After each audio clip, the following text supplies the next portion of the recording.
Hello viewers. So இந்த வீடியோவில் இன்னைக்கு நடந்த குரூப் டூ எக்ஸாம் கொஸ்டின் பேப்பருடைய ஆப்டிடியூடுக்கான சொல்யூஷன்ஸை நம்ம டிஸ்கஸ் பண்ண போகிறோம். ஸோ ஃபர்ஸ்ட் கொஸ்டின் பார்த்தீங்கன்னா, if fox is equal to cat then xerox may be equal to. அப்போ இங்க வந்து என்ன சொல்லியிருக்காங்கன்னா, ஃபாக்ஸை வந்து எப்படி எழுதுறாங்க அப்படின்னா சிஏடி அப்படின்னு எழுதுறாங்க. சரிங்களா? அப்போ தேர்ஃபோர் இதுல இருந்து எக்ஸுக்கு பதிலா என்னன்னு போடலாம், டி அப்படின்னு சொல்லி போடலாம். அதுவே இங்கேயும் வந்து டி அப்படின்னு சொல்லி போடலாம். ஓக்கு வந்து என்னன்னு இருக்கு, ஏ. சொல்றது புரிஞ்சுங்களா? சோ அப்போ இந்த காம்பினேஷன்ல இங்க இருக்கக்கூடிய ஒரே ஆன்சர் அப்படின்னு சொல்லி பார்த்தோம்னா option D. This is the correct answer. Three dice thrown at once find the probability of getting same numbers in all dies.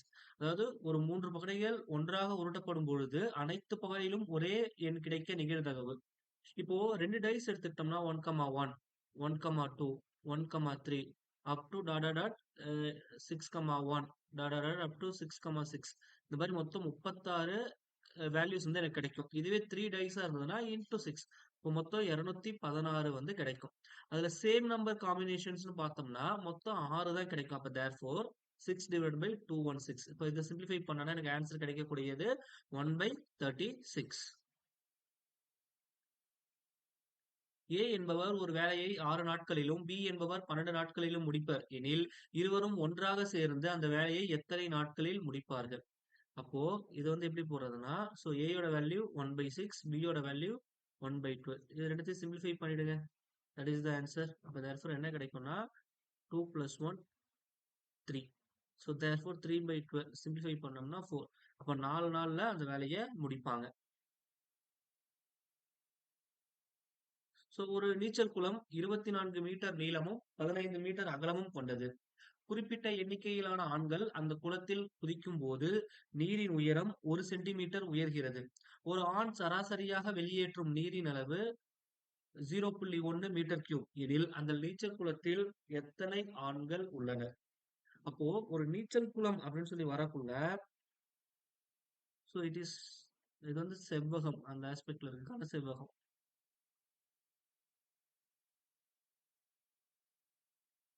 சரிங்களா? ஸோ இப்போ இதோடைய நீளம் வந்து எவ்வளவு கொடுத்துருக்காங்க அப்படின்னு சொல்லி பார்த்தோம்னா 24. இதோடைய அகலம் வந்து பார்த்தோம்னா 15 மீட்டர் கொடுத்துருக்காங்க. இப்போ இதுக்குள்ள இருக்கிற வாட்டர் அதோடைய ஹைட் நமக்கு கொடுக்கல. ஸோ அதனால இதை நான் எப்படி எடுத்துக்கிறேன் அப்படின்னா, டேக் சம் ரேண்டம் நம்பர். எனக்கு சிம்பிளா இருக்கணுங்கிறதுக்காக நான் 10 மீட்டர் இருக்கு அப்படின்னு எடுத்துக்கிறேன். ஸோ இப்போ இந்த ஆண்கள் எல்லாரும் குதிக்கக்குள்ள இதோடைய ஹைட் வந்து எவ்வளவு இன்க்ரீஸ் ஆகுதுன்னு சொல்லியிருக்காங்க, 1 சென்டிமீட்டர். இப்போ 1 centimetre is equal to 0,01 metre. அப்ப அதோட ஹைட் வந்து எவ்வளவுக்கு இன்க்ரீஸ் ஆகுது, 10,001 மீட்டர் வந்து எனக்கு இன்க்ரீஸ் ஆகுது. அப்போ ஃபர்ஸ்ட் ஒரிஜினல் கன அளவு கண்டுபிடிச்சிக்கங்க. அப்போ L into B into H. அப்போ இனிஷியல் கேசஸ்ல என்ன வரும், 24 இன்டூ 15 இன்டூ 10 அப்படின்னு வரும். ஸோ 24 இன்டூ 15 வந்து எனக்கு எவ்வளவு கிடைக்கும் அப்படின்னு சொல்லி பார்த்தோம்னா 120 24. So 360 into 10 3600. சரிங்களா? Metre cube. இதுதான் வந்து இனிஷியலா இருக்கக்கூடிய கன அளவு. சரிங்களா? இப்போ புது கேஸ்ல பார்த்தோம்னா எனக்கு ஹைட் வந்து எவ்வளவு இன்க்ரீஸ் ஆயிருக்கு, 10,001 இன்க்ரீஸ் ஆயிருக்கு. அப்போ என்ன பண்றேன்னா, இந்த 360 10,001 மல்டிப்ளை பண்ணிடுங்க. அப்ப எனக்கு என்ன கிடைக்கும் அப்படின்னா 360 3 பூஜ்ஜியம் அகைன் 3 பூஜ்ஜியம் 3 டிஜிட் நெக்ஸ்ட் 360. ஸோ அப்ப இதை நான் சிம்பிளிஃபை பண்ணனா எனக்கு கிடைக்கக்கூடியது 0 6 3 0 6 3. அகைன் ஒரு பூஜ்ஜியம் வரும். ஸோ 3 ஸ்தானம் தள்ளி புள்ளி வச்சோம்னா எனக்கு கிடைக்கிறது கிடைக்கக்கூடியது வந்து 001 இன்ட்டு 360. ஸோ தேர்ஃபோர்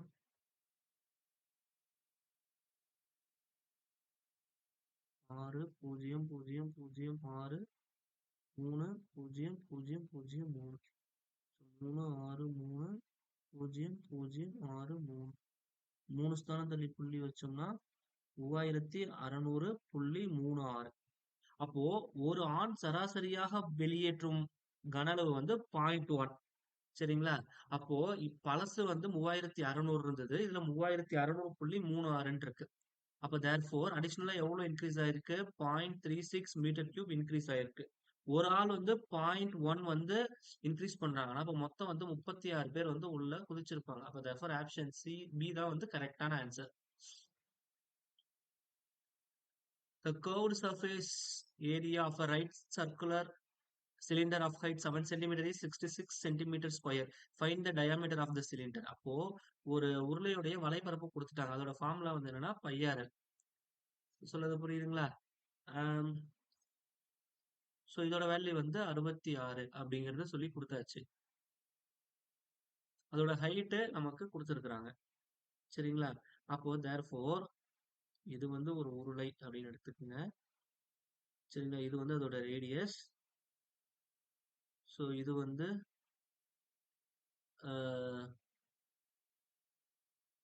அதோடைய ஹைட் அப்படின்னு எடுத்துக்கலாம். ஸோ தேர்ஃபோர் உருளையின் வலைப்பரப்பு வந்து 2πRh. So therefore go to 66 அடிச்சோன்னா 33.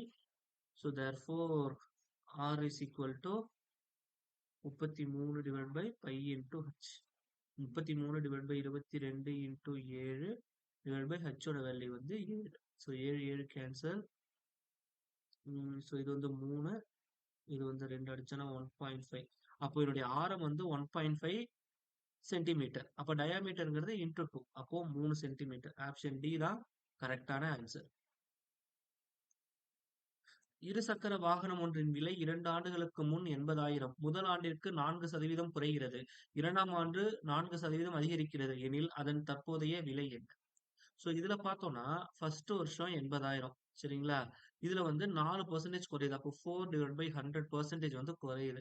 இப்போ சிம்பிளிஃபை பண்ணா எனக்கு எவ்வளவு வரும்? 3200. அப்போ ஃபர்ஸ்ட் வருஷம் 3200 ரூபா வந்து எனக்கு கம்மியாயிருக்கு 80,000த்துல இருந்து. அப்ப இதை லெஸ் பண்ணா எனக்கு என்ன கிடைக்கும்னா 76,800. அப்ப முதலாண்டு முடியக்குள்ள அதோடைய விலை வந்து 76,800. இதுல 4% இன்க்ரீஸ் ஆகுது அப்படின்னு சொல்லியிருக்காங்க. இதை மட்டும் பண்ணா கிடைக்கும் 4 8 32 மீதி 3 4 6 24 27 மீதி 2 4 7 28 பிளஸ் 2 30. அப்போ அடுத்த வருஷம் 3072 அதிகமாகுது. அப்போ இந்த 76,800 கூட 3072 ஆட் பண்ணோம்னா எனக்கு கிடைக்கக்கூடியது 79,872. ஆப்ஷன் டி தான் கரெக்டான ஆன்சர்.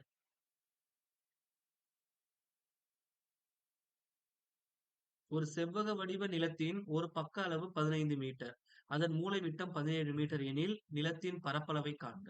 சோ இது வந்து ஒரு செவ்வக வடிவ நீளம் அப்படின்னு எடுத்துக்கோங்க. இதோடைய ஒரு பக்க அளவு 15 மீட்டர் அப்படின்னு எடுத்துக்கலாம். இந்த பக்கம் எனக்கு தெரியல. இதோடைய மூலை விட்டம் வந்து எனக்கு கொடுத்திருக்காங்க. அதோட வேல்யூ வந்து 17. அப்போ இதுல இருந்து எக்ஸோட வேல்யூ என்னன்னு சொல்லலாம்? ஸ்கொயர் ரூட் ஆஃப் மூலை விட்டம் ஸ்கொயர் மைனஸ் அடிப்பக்கம் ஸ்கொயர். ஸோ தேர்ஃபோர் 17 ஸ்கொயருடைய வேல்யூ வந்து பார்த்தோன்னா 289 மைனஸ் 15 ஸ்கொயர் 225. ஸோ இதுக்கு டிஃபரன்ஸ் வந்து பார்த்தோம்னா 64. அப்போ ஸ்கொயர் ரூட் ஆஃப் 64 வந்து 8. சரிங்களா? இது இன்னொரு பக்கத்துடைய வேல்யூ. அப்போ எக்ஸ் இஸ் ஈக்குவல் டு 8. அப்போ இதோடைய பரப்பு வந்து என்னது? எல் இன்டூ பிங்கிறது தான் ஃபார்முலா. அப்போ 15 இன்டூ 8. சரிங்களா? அப்போ ஆன்சர் வந்து 120 மீட்டர் ஸ்கொயர். ஆப்ஷன் டி தான் கரெக்டான ஆன்சர். ஸோ ஆண்டு வட்டி விகிதம் 16.2/3% எனில் ரூபாய் 68,000க்கு 9 மாதங்களுக்கு தனி வட்டி என்ன? இந்த 9 மாதங்களை ஆண்டுல மாத்திக்கணும். அப்போ 9/12. சிம்பிளிஃபை பண்ணா கிடைக்கும் 3/4. அப்போ வட்டிக்கு ஃபார்முலா என்ன? I is equal to PNR divided by 100. P யோட வேல்யூ வந்து எவ்வளோ? 68,000 இன்ட்டு என்னோட வேல்யூ 3/4. சரிங்களா? இந்த 16/2/3 எப்படி எழுதலாம்னா 50/3ன்னு எழுதலாம். அப்ப ஆரோட வேல்யூ வந்து 50/3 இன்டூ 100. சரிங்களா? அப்போ இந்த 2 ஜீரோக்கு 2 ஜீரோ கேன்சல். இந்த 3க்கு இந்த 3 கேன்சல். 4ஆல் அடிச்சோம்னா 1 4 4 7 4 28 0 170. ஸோ தேர்ஃபோர் எனக்கு வரக்கூடிய ஆன்சர் வந்து எதுக்கு ஈக்குவலா இருக்கும்னா 170 இன்டூ 50க்கு ஈக்குவலா இருக்கும். அப்போ தேர்ஃபோர் எவ்வளவு கிடைக்கும்னா 8500. அப்ப 8500 தான் கரெக்டான ஆன்சர். ஆப்ஷன் பி தான் கரெக்டான ஆன்சர். ஸோ இங்க A:B:C வந்து 2:3:4ல இருக்கு அப்படின்ட்டு இருக்காங்க. அப்போ இது காமனா இருக்கக்கூடிய நம்பர் வந்து எப்படி போடலாம்னா some A = 2x, B = 3x, or C = 4x அப்படின்னு சொல்லி போட்டுக்கலாம். சரிங்களா? அப்படி இல்லைன்னா யூ டேக் A/B வந்து நான் எப்படி எடுத்துக்கலாம்னா 2/3 அப்படின்னு எடுத்துக்கோங்க. சிமிலர்லி B/C வந்து எப்படின்னு போட்டுக்கலாம் 3/4 அப்படின்னு சொல்லி போட்டுக்கலாம்.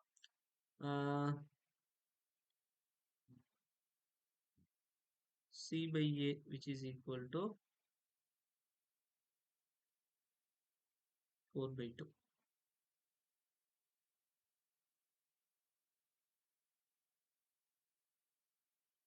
So therefore இதுக்கு ரேஷியோ பார்த்தோம் அப்படின்னா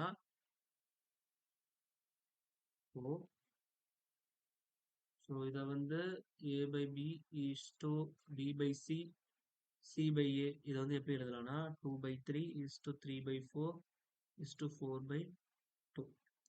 ஸோ இப்போ இதை வந்து நான் பண்ணுறதுக்கு என்ன பண்ணேன்னா காமனா எல்லாத்தையும் வந்து ஒரு 12 மல்டிப்ளை பண்ணிடுறேன். That means LCM of these two numbers. அப்போ மல்டிப்ளை பண்ணா எனக்கு என்ன கிடைக்கும்னா 8:9:24 அப்படின்னு கிடைக்கும். ஆப்ஷன் சி தான் கரெக்டான ஆன்சர். ஸோ இப்போ இங்க பார்த்தோம்னா என்ன சொல்லியிருக்காங்கன்னா A = P1, B = Q2, C = R3, D = S4, E = T5 அப்படின்னு சொல்லியிருக்காங்க. அப்படின்னா Q2BF7A இதுக்கான வேல்யூ என்ன அப்படிங்கிறத பார்க்கணும். இப்போ Q2க்கு பதிலா என்னன்னு சொல்லலாம் Bன்னு சொல்லிடலாம். அப்போ Bக்கு என்னன்னு சொல்லலாம் Q2 அப்படின்னு சொல்லிடலாம். F ஓட வேல்யூ எனக்கு இதுல கொடுக்கல. பட் இது நம்ம எப்படி எழுதணும்னா PQRST. அடுத்தது என்ன இருக்கு எனக்கு U இருக்கு. சரிங்களா? T5னா அடுத்தது U6ன்னு வரணும். ஸோ இது வந்து F உடைய வேல்யூ. சரிங்களா? அடுத்தது எனக்கு V7க்கு எனக்கு தெரியணும். இப்போ இது தெரியலன்னு வச்சுக்கலாம். A யோட வேல்யூ வந்து என்ன அப்படின்னு சொல்லி பார்த்தோம்னா P1. சரிங்களா? அப்போ எனக்கு BQ2 U6ன்னு ஆரம்பிச்சு P1ல முடியணும். ஸோ அப்படி இருக்கக்குள்ள எனக்கு இருக்கிற ரெண்டே ஆப்ஷன் B1 D1. ஸோ இப்போ இதுல பார்த்தோம்னா அடிஷனலா என்ன இருக்கு ஈங்கிற ஒரு டேர்ம் இருக்கு ஜிங்கிற ஒரு டேர்ம் இருக்கு. ஆனா நம்ம ஆல்ரெடி ஈயை வந்து என்னன்னு ஸ்பெசிஃபை பண்ணியிருக்கோம் T5ன்னு ஸ்பெசிஃபை பண்ணிட்டோம். அப்போ அதனால ஆப்ஷன் பி வந்து வராது. மீதி இருக்கிற ஒரே ஆப்ஷன் வந்து டி தான்.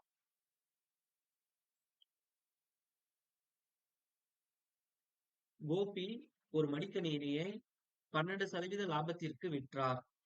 மேலும் அதை ரூபாய் 1200க்கு கூடுதலாக விற்று இருந்தால் லாபம் 20% இருந்திருக்கும் எனில் மடிக்கணினியின் அடக்க விலையை காண்க. சரிங்களா? அப்போ எக்ஸ் அப்படிங்கிறது அந்த மடிக்கணினுடைய விலைன்னு வச்சுக்கலாம். சரிங்களா? அதை 12%க்கு வித்திருக்கிற லாபத்திற்கு விற்றிருக்கிறார் அப்படின்னா அதோடைய வேல்யூ வந்து எனக்கு என்ன வரும்னா 1.12 அப்படின்னு சொல்லி போட்டுக்கலாம். 112/100ன்னு போட்டுக்கலாம். சரிங்களா? ஸோ இப்போ இந்த அமௌண்ட் இருக்கு. சரிங்களா? ஸோ இது கூட நான் அடிஷனலா ஒரு 1200 ஆட் பண்றேன். வச்சு வித்தேன்னா அப்ப எனக்கு வேல்யூ என்ன கிடைக்கும் 1.12x பிளஸ் 1200. 1200 வச்சிருந்தா எனக்கு 20% லாபம் கிடைச்சிருக்கும். சரிங்களா? அப்போ தேர்ஃபோர் இதோடைய வேல்யூ மொத்தமா இதுக்கு 20% லாபம் அப்படின்னா 1.2 டைம்ஸ் ஆஃப் எக்ஸ் அப்படின்னு போட்டுக்கலாம். ஸோ இதுதான் இங்க அவங்க கொடுத்துருக்கிறது. சொல்றது புரிஞ்சுங்களா 20%. அப்போ தேர்ஃபோர் இதை நான் சிம்பிளிஃபை பண்ணா எனக்கு என்ன கிடைக்கும்னா 0.08x which is equal to 1200. 8x which is equal to 12,000.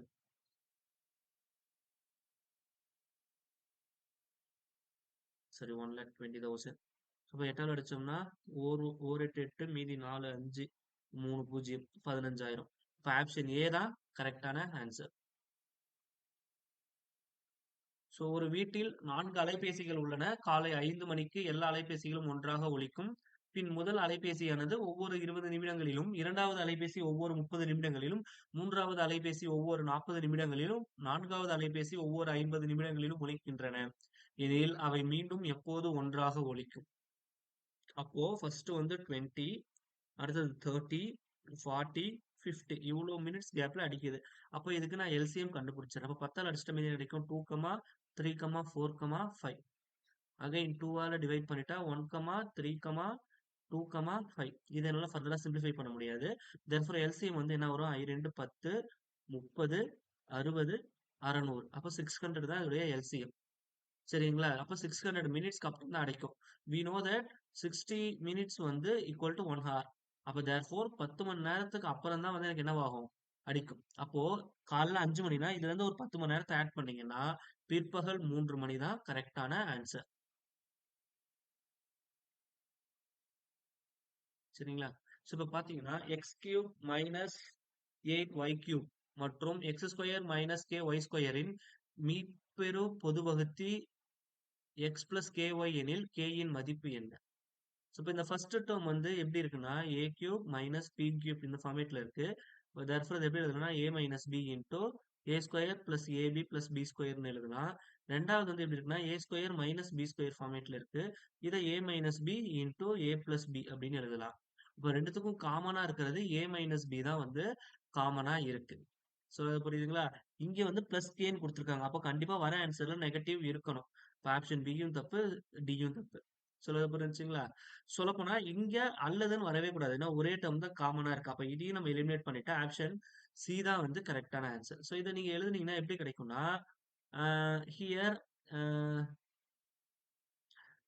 So இந்த டேர்ம் நான் எப்படி எழுதுறேன்னா x cube minus 2y the whole cube அப்படின்னு எழுதலாம். Therefore a cube minus b cube. இப்போ இதுதான் வந்து பி உடைய வேல்யூ. சொல்றது புரியுதுங்களா என்ன சொல்ல வரேன்ட்டு? So that's all. So therefore answer வந்து எனக்கு சி தான் வரும். அதே மாதிரி இந்த ஈக்குவேஷனை நான் எப்படி எழுதலாம்னா x square minus k y the whole square அப்படின்னு எழுதலாம். சரிங்களா? ஸோ தட் ஆப்ஷன் சி தான் கரெக்டான ஆன்சர்.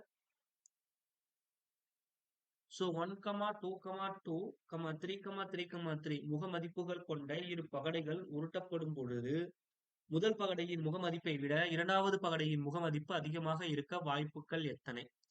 அப்போ இது வந்து எப்படி இருக்கும்னா 1, 1, 1, 2, 1, 2, 1, 3, 1, 3, 1, 3. ஸோ இது வந்து ஃபர்ஸ்ட் டைஸ், இது வந்து ரெண்டாவது டைஸ். இப்போ அடுத்தது என்ன இருக்கு? 2, 1, 2, 2, 2, 2, 2, 3, 2, 3 அண்ட் 2, 3ன்னு வரும். சரிங்களா? இங்க 2 2 இருக்கிறதுனால இதே சென்டென்ஸ் வந்து எனக்கு 2 டைம் ரிப்பீட் ஆகும்.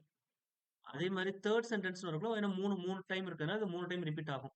இப்போ 3, 1, 3, 2, 3, 3 சாரி இங்க அகைன் 2 அகைன் 3, 3, 3, 3, 3, 3 அப்படின்னு போட்டுக்கலாம். இப்போ ரெண்டாவது நம்பர் வந்து ஃபர்ஸ்ட் நம்பர் விட அதிகமா இருக்கணும். அப்படிங்கக்குள்ள இந்த தேர்ட் காம்பினேஷன்ல எதுவுமே இருக்காது. ஒன்னு ஈக்குவலா இருக்கும் இல்ல லெஸ் தானா இருக்கும். நமக்கு கிரேட்டர் தன் தான் கேட்டிருக்காங்க. சரிங்களா? அப்ப இதுல எதுவுமே வராது. ஃபர்ஸ்ட் கேஸ்ல பாத்தீங்கன்னா 1, 2, 3, 4, 5. சரிங்களா? இந்த கேஸ்ல பார்க்க 6, 7, 8. ஏன்னா இது 2 டைம் ரிப்பீட் ஆகுதுன்னு சொல்லியிருக்கேன். அப்போ 9, 10, 11. அப்போ மொத்தம் 11 வாய்ப்புகள் இருக்கு. ஆப்ஷன் டி தான் கரெக்டான ஆன்சர். ரூபாய் 10,890 ஏ மற்றும் பி என்ற இரு குழுக்களுக்கு 4:5 என்ற விகிதத்தில் பிரித்து கொடுத்தால் பி குழுவிற்கு கிடைக்கும் தொகை எவ்வளவு? அப்போ இதுல வந்து 4:5 அப்படின்னா மொத்தம் வந்து எவ்வளவு பங்கா பிரிக்கிறாங்க? 9 பங்கா பிரிக்கிறாங்க. அது ரெண்டுத்தையும் ஆட் பண்ணிக்கணும். இப்ப பி குழுவுக்கு இதுல எவ்வளவு போகுது? அதுல 5 பங்கு போகுது. அப்ப therefore 5/9 ஆஃப் 10,890 அடிச்சோம்னா 1, 2, 1, 0. இப்ப 0, 5, 0, மீதி 1, 6. அப்ப 6,050 இந்த தொகை தான் குழு பிக்கு போகும். சரிங்களா? சோ இப்ப அடுத்தது பார்த்தோம்னா ஒரு கூட்டம் துவங்குவதற்கு 20 நிமிடம் முன்னமே சுனில் என்பவர் 8:50 மணிக்கு சென்றார். அங்கு கூட்டம் துவங்குவதற்கு 30 நிமிடம் முன்னரே வந்துவிட்டதாக உணர்ந்தார். ஒரு மனிதர் கூட்டத்திற்கு 40 நிமிடம் காலதாமதமாக வந்தார் எனில் கூட்டம் துவங்க குறித்த நேரம் என்ன? சோ இந்த கொஸ்டின் வந்து பார்த்தோம்னா கம்பேர் டு இங்கிலீஷ் தமிழ்ல இருக்கிற கொஸ்டின் வந்து ராங் அப்படின்னு சொல்லலாம். அப்படின்னு இந்த கன்வர்ஷன் தப்பு. So reaching the place of meeting 20 minutes before 8:50 hours, Sunil found himself 30 minutes சரிங்களா earlier than the man who came 40 minutes late. What was the schedule time of the meeting? அதாவது 8:50க்கு சுனில் போறாரு. சரிங்களா? சோ 8:50க்குன்னு போகக்குள்ள மீன் 8:50க்கு 20 நிமிஷத்துக்கு முன்னாடியே சுனில் போயிடுறாரு. அப்ப therefore சுனில் போன டைம் வந்து என்னதுன்னா 8:30 மணி. சரிங்களா? 8:30 மணிக்கு அவர் போயிருக்கிறாரு. சரிங்களா? ஒரு மனுஷன் வந்து என்ன பண்ணியிருக்காங்க அப்படின்னா, ஆ ஹிம்செல்ஃப் சுனில் என்ன நினைக்கிறாருன்னா, நான் 30 நிமிஷத்துக்கு முன்னாடியே வந்துட்டேன் அப்படிங்கிற மாரி எதிர்பார்க்கிறாரு. யார கம்பேர் பண்ண அப்படின்னா, a man who came late 40 minutes late. சரிங்களா? அப்போ அந்த மீட்டிங் வந்து எப்போ ஷெட்யூல் பண்ணி வச்சிருப்பாங்க அப்படின்னு சொல்லி பார்த்தோம்னா, இப்போ லேட்டா வந்தவரு 40 நிமிஷம். இவரு அவர கம்பேர் பண்ணல 30 நிமிஷம் முன்னாடியே வந்துட்டேன் அப்படின்னு சொல்லி சொல்றாரு. அப்போ இவருக்கும் உள்ள வித்தியாசம் வந்து 1/2 மணி நேரம். கரெக்ட்டுங்களா? என்ன சொல்ல வரேன்ட்டு? லேட்டா வந்தவரு இவரு. இவரு 8:30க்கு வந்திருக்கிறாரு. இந்த நபர விட இவரு 1/2 மணி நேரம் முன்னாடியே வந்துட்டாரு. சரிங்களா? அப்போ இவரு 40 நிமிஷம் மீட்டிங்க்கு லேட்டு. அப்போ மீட்டிங் ஸ்டார்ட் பண்ண டைம் வந்து 8:20. பி என்பவர் ஏ ஐ விட 20% அதிகமாக வேலை செய்கிறார். ஏ ஒரு வேலையை 7:30 மணி நேரத்தில் செய்து முடிக்கிறார் எனில், பி மட்டும் அந்த வேலையை செய்து முடிக்க எத்தனை மணி நேரம் எடுத்துக்கொள்வார்? ஸோ தேர்ஃபோர் இப்போ என்னன்னா, ஏ வந்து கம்பேர் டூ பி வந்து அதிகமா வேலை செய்றாரு. அதாவது பி வந்து ஏ ஐ விட 20% அதிகமா வேலை செய்றாரு. அப்போ ஏ வந்து 100% வொர்க் பண்றாருன்னா, இவருடைய 80% ஆஃப் த வொர்க் வந்து இவருடைய 100% வொர்க்குக்கு ஈக்குவல். அததான் வந்து இங்க சொல்லியிருக்காங்க. சொல்றது புரிஞ்சுச்சுங்களா? அப்ப தேர்ஃபோர் பி யோட வொர்க் எதுக்கு ஈக்குவலா இருக்கும்னா, 80% ஆஃப் ஏ வொர்க் இதுக்கு ஈக்குவலா இருக்கும். தேர்ஃபோர் 0.8 இன்டூ இத வந்து ஹவர்ஸ்ல மாத்திட்டா என்ன கிடைக்கும்? 15/2ன்னு கிடைக்கும். அத அடிச்சோம்னா 0.4. தேர்ஃபோர் 6. அப்ப 6 மணி நேரத்துல அவர் வேலைய முடிப்பாரு. So 20% of 30% is 500. அப்போ 500ல 30% அப்படின்னு சொல்லி பார்த்தோம் அப்படின்னா 150 rupees. ஸோ இதுல 20% கேட்டிருக்காங்க. அப்ப therefore எவ்வளவு வரும்? 30 rupees. ஆப்ஷன் ஏ தான் கரெக்டான answer. Find the missing number in the series. So இப்போ இந்த சீரிஸ் எப்படி கொடுத்துருக்காங்கன்னா, ஃபர்ஸ்ட் நம்பர் பார்த்தீங்கன்னா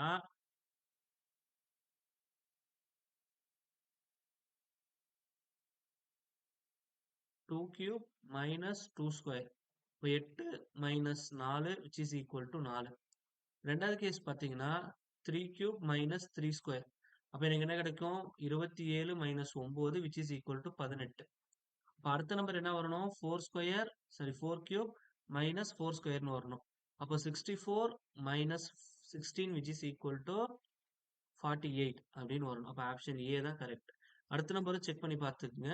5 கியூப் மைனஸ் 5 ஸ்கொயர். 5 கியூபோட value 125 minus 25 which is equal to 100. So இதுதான் இந்த சீரிஸ் உடைய கான்செப்ட். அடுத்தது முதல் எண் இயல் எண்களின் கூடுதல் 253 எனில் எண்ணின் மதிப்பு காண்க. ஸோ இந்த மாதிரி இயல் எண்களுடைய கூடுதலுக்கு ஃபார்முலா வந்து n into n plus 1 divide by 2 which is equal to 253. அதை மறுபடியும் பண்ணா எனக்கு என்ன கிடைக்கும்? n into n plus 1 which is equal to 450 sorry 601 506. சொல்றது புரிஞ்சுங்களா? ஸோ அப்போ இந்த ரெண்டு நம்பருடைய வேல்யூ வந்து எதுக்கு ஈக்குவலா இருக்கும்னா, ஜஸ்ட் இதை உள்ள மல்டிப்ளை பண்ணுங்க. n square plus n minus 506 which is equal to 0. இந்த ஈக்குவேஷனை சால்வ் பண்ணாலே கிடைக்கும். அப்படி இல்லைன்னா இப்போ என்னங்கிற நம்பர் இருக்கு. இது கூட நான் ஒன்னு ஆட் பண்ணணும். அப்ப யூனிட் டிஜிட் வந்து எனக்கு 6ன்னு வரணும். இப்ப 6ன்னு வரணும்னா 2 இன்டூ 3. ஸோ இந்த காம்பினேஷன்ல தான் எனக்கு 6ன்னு முடியும். ஸோ இங்க பாத்தீங்கன்னா 8 இருக்கு. 8 கூட 1 ஆட் பண்ணோம்னா 9. அப்ப 72. கடைசி நம்பர் 2ன்னு முடியும். இங்க 4 பிளஸ் 1 5ன்னு முடியும். அப்போ 20. அதுவும் வராது. இங்க 6 பிளஸ் 1 7. அப்போ 42. அப்ப அந்த நம்பரும் வராது. அப்ப மீதி இருக்கிற ஒரே பாசிபிள் லாஜிக் வந்து என்னது? Option A. ஆப்ஷன் ஏ தான் கரெக்டான ஆன்சர். ஸோ தேர்ஃபோர் 22 இன்டூ 23 நீங்க மல்டிப்ளை பண்ணி பாத்தீங்கன்னா எக்ஸாக்டா இட் கிவ்ஸ் 506. ஸோ தனி வட்டி மூலம் அசல் ரூபாய் 2000 8% வட்டி வீதத்தில் இரட்டிப்பாக எவ்வளவு மாதம் ஆகும்? அப்போ இதோடைய வட்டி 2000 சொல்றாங்க. சரிங்களா? அசல் 2000. 8%. அப்போ எனக்கு n தான் தேவை. அப்போ இதை சிம்பிளிஃபை பண்ணனா n is equal to 100/8. அப்போ 12 months, 12 years, 4 months. எல்லாமே மந்த்ஸா கன்வெர்ட் பண்ணோம்னா மொத்தம் எவ்வளவு கிடைக்கும்? 6 months கிடைக்குது ஆக்சுவலி. சிம்பிளிஃபை பண்ணோம்னா 150 கிடைக்கும்.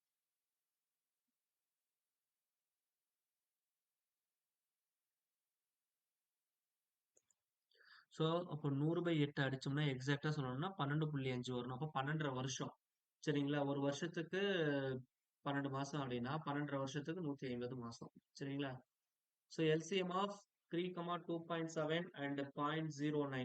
ஸோ இப்போ இதோட எல்சிஎம் வந்து என்ன எடுக்கணும்னா 3, 2.7, 0.09 எடுக்கணும். சரிங்களா? ஸோ இப்போ இதில் நான் என்ன பண்றேன் அப்படின்னா, ஸோ ஐ டேக் 300, 279. அதனால மல்டிப்ளை பண்ணிக்கிறேன், கடைசியாக டிவைட் பண்ணிக்கிறேன்.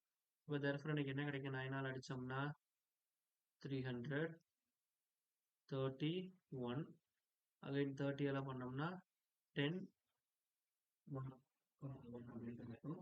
therefore 2700. ஆல்ரெடி 100 மல்டிப்ளை பண்ணியிருந்தேன், அதனால அது வந்து என்ன பண்ணிடுறேன், 100 அகைன் டிவைட் பண்ணிட்டேன்னா மீதி எவ்வளவு கிடைக்குது? 27. ஆப்ஷன் டி தான் கரெக்டான ஆன்சர்.